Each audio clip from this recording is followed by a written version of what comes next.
মুখ্যমন্ত্ৰীৰ আত্মনিৰ্ভৰ অসম অভিযানৰ দ্বিতীয় পৰ্যায়ৰ আবেদনৰ প্ৰক্ৰিয়া কেতিয়া আৰম্ভ হ'ব? শ্ৰদ্ধা যুৱক যুৱতী বন্ধু বান্ধৱীসকল, মুখ্যমন্ত্ৰীৰ আত্মনিৰ্ভৰ অসম আঁচনিৰ জৰিয়তে আমি যুৱক যুৱতীসকলক ব্যৱসায় কৰিবৰ বাবে উদ্যোগ কৰিবৰ বাবে 2 লাখ টকা আগবঢ়াম। নমস্কাৰ, স্বাগতম জনাইছো টেক লাৰ্ণিঙৰ অন্য এটা ভিডিঅ'লৈ। মুখ্যমন্ত্ৰী আত্মনিৰ্ভৰ আঁচনিৰ ক্ষেত্ৰত আহিছে এটা অতিকৈ গুৰুত্বপূৰ্ণ খবৰ।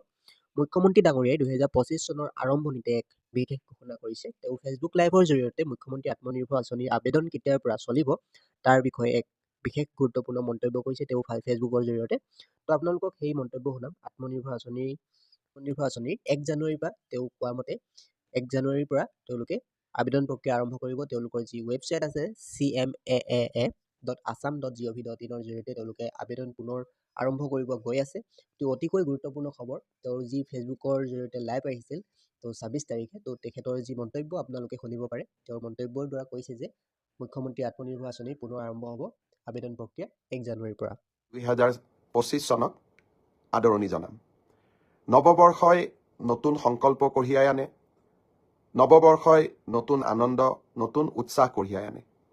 মই আশা কৰোঁ 2025 চনৰ বৰ্ষটি অসমৰ বাবে এটা অতি উজ্জ্বলতম বৰ্ষ হওক আৰু আমাৰ সকলোৰে জীৱনলৈ সমৃদ্ধি আহক।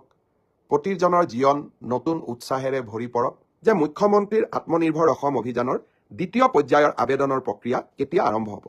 শ্ৰদ্ধা যুৱক যুৱতী বন্ধু বান্ধৱীসকল, মুখ্যমন্ত্ৰীৰ আত্মনিৰ্ভৰ অসম আঁচনিৰ জৰিয়তে আমি যুৱক যুৱতীসকলক ব্যৱসায় কৰিবৰ বাবে উদ্যোগ কৰিবৰ বাবে 2 লাখ টকা আগবঢ়াম আৰু যিসকলে MBBS ইঞ্জিনিয়াৰিং পাছ কৰিছে তেওঁলোকক আমি 5 লাখ টকা আগবঢ়াম। যোৱাবাৰ আমি 25,000 যুৱক যুৱতীক ইতিমধ্যে 1 লাখ টকাকৈ আগবঢ়াইছোঁ আৰু তেওঁলোকৰ গোটেই ব্যৱসায় উদ্যোগ কেনেকৈ চলিছে তাক সৰজমিনভাৱে তদন্ত কৰাৰ পিছত 2025 চনত তেওঁলোকক আমি আৰু 1 লাখ টকা দিবৰ বাবে চেষ্টা কৰিম। এতিয়া হৈছে নতুনকৈ আবেদন কৰা।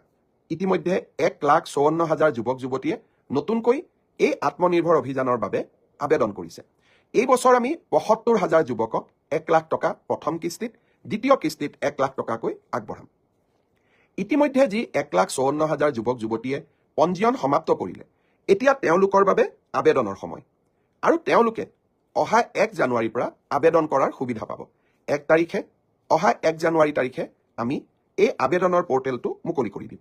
মিউচুৱেল ট্ৰেন্সফাৰৰ পৰ্টেলো মুকলি হ'ব আৰু সমান্তৰালভাৱে মুখ্যমন্ত্ৰীৰ আত্মনিৰ্ভৰ অভিযানৰ আবেদনৰ পৰ্টেলো আমি 1 জানুৱাৰী তাৰিখে মুকলি কৰি দিম। ইয়াৰ পিছত আৰু এটা বিশেষ কথা মই আপোনালোকক জনাব খুজিছোঁ।